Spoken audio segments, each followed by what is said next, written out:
One has to do with perception, with brand image, with previous year's results in the playoffs, and people asking, has that held back Oklahoma?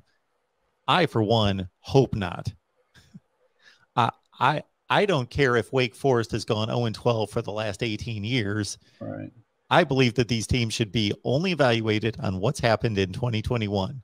But I have little doubt that that is in the minds and hearts of individuals. Not that they consciously think, oh, yeah, Oklahoma got blasted a couple of years ago against LSU. I hope they don't knowingly do that. But I think that that's there. Yeah, I do too. I mean, even if it's like I mentioned earlier, Mark, even if it's subconsciously a discussion, I think that's there, and I think the name is there. I mean, it just is. I mean, I mean, I'm not saying it's the right thing to do, and I could not agree with you more in terms of I don't care what they did if they've lost, if they've lost every game in the last 3 years, if they're undefeated this year, then they deserve the opportunity. I think the one thing that we talked about Wake Forest a little bit here, the one thing that goes against Wake that I mean, Clemson doesn't have to deal with obviously year in and year out is the name, but I think the other thing is just the perceived overall weakness of the ACC this year. I mean, you had Pitt, who was one of the hottest teams in the country over the last few weeks, but then they get beat at home at Miami. North Carolina is a team that many of us thought that would be maybe even in the mix for the college football play for a New Year's Six bowl game as well, and they're sitting here at 4-4. So I think how some of those other teams played down the stretch, even if Wake Forest is able to navigate the rest of the schedule and go undefeated, who they end up playing in that ACC championship game could be big as well. It certainly doesn't factor necessarily into this discussion, although by connection it does, because it all relates to Oklahoma with these college football playoff rankings. But somebody's going to have to explain to me. I thought I understood strength of schedule until I saw that Oregon has the 22nd ranked schedule in the country. How is this possible? Okay, Ohio State, I get it. And Ohio State, had they won that game against Oregon, would no doubt be the second ranked team in the country. But Oregon played Ohio State. Okay, they're a top 5 team in the country. But it's kind of ironic because does Oregon get credit for the Ohio State game outside of the game that they actually played against Ohio State and beat them, which knocks down Ohio State? You know what I mean? So if you look at Oregon's schedule, how is this the 22nd schedule in the country? Ohio State, okay. Other than that, Fresno State, that's the best game they've played. That's the best opponent they've played is Fresno State, who I think is 22 or 23 in the playoff rankings. Mm-hmm. Stony Brook, Arizona, they've lost 1 million games in a row. Stanford, they lost to, who's now 3-5 or 3-6. Cal, who up until a couple of weeks ago had 1 win. I don't know what their record is now. They're like 2-6. Mm-hmm. UCLA, who's now 5-4, looked good for a little while. 5-4. And again, the teams they're losing to aren't the greatest teams in the world. And Colorado, who again is one of the worst teams in the country. That's the 22nd rated schedule. I don't know. I'm with you. And I don't know what they put into the consideration if they're, when they look at this schedule, are they considering their upcoming games, or is it the schedule that they've played to this? I think it's the current schedule. I mean, they do have Washington and Utah as road games coming up, and 2 of their next 3 games. So, but still, no. But I'm with you. It's bizarre. It's very bizarre. Now that's a computer doing that. I understand individuals saying, for example, the Cincinnati backers will tell you they beat Notre Dame. and like the season should be over after that. They beat Notre Dame. They did what they have to do. That's good enough.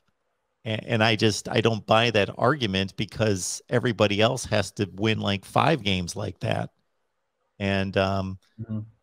and for Cincinnati to be 6 and Oklahoma 8, if you look at the overall schedule, even though Oklahoma has yet to play most of its toughest opponents, they've played by far a tougher schedule than Cincinnati overall. And Cincinnati's struggled against Navy, and they played Tulane's third straight string quarterback last week, and we're only winning by 2 points at halftime. Right. The Navy game was an onside kick with 45 seconds left in the game. And there was another game in there that they struggled to win. And on top of that, Indiana, which was not any type of dominant performance. So Yeah, no, you're right. You're absolutely right.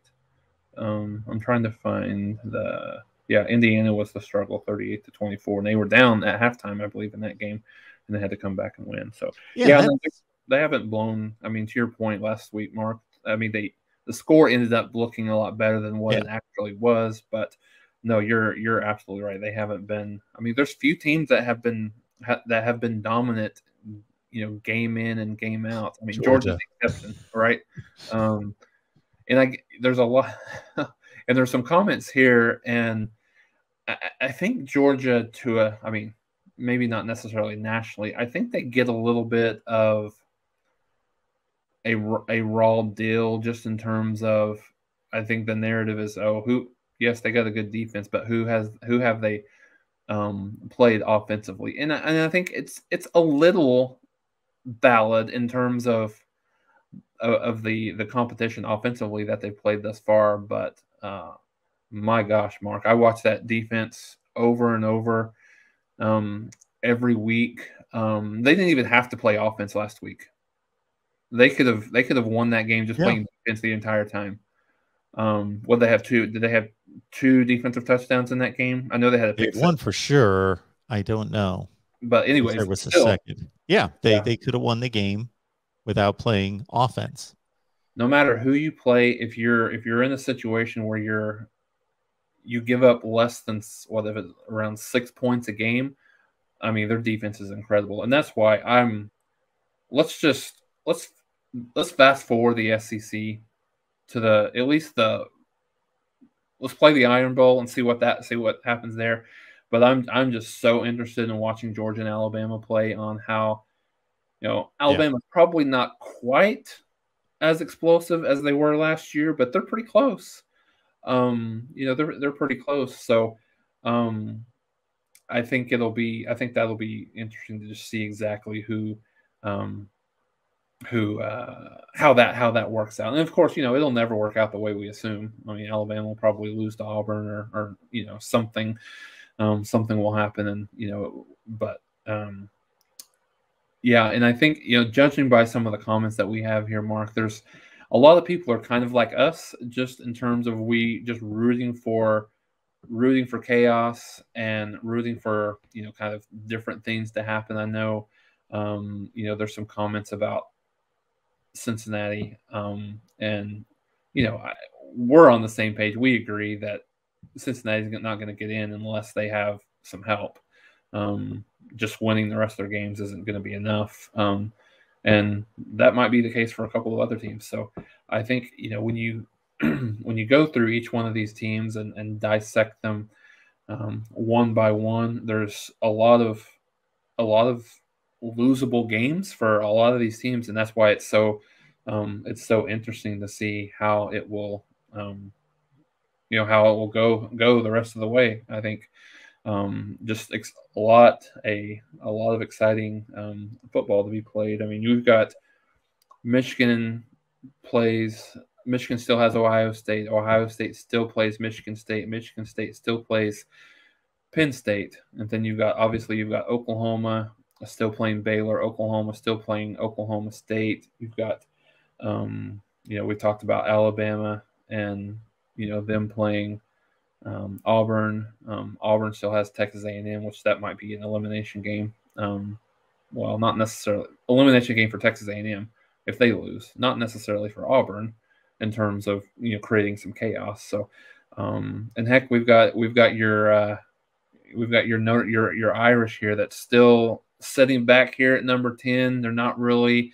It's a hard path for them. I think Yeah. their path is probably more difficult than any of the other ones, just because they don't have, number one, they don't have a conference championship game to play, and number two, they don't have a ton of big games remaining on their schedule. They got just looking here, they got Navy this week. They go to Virginia, and then they got Georgia Tech and Stanford. So they don't have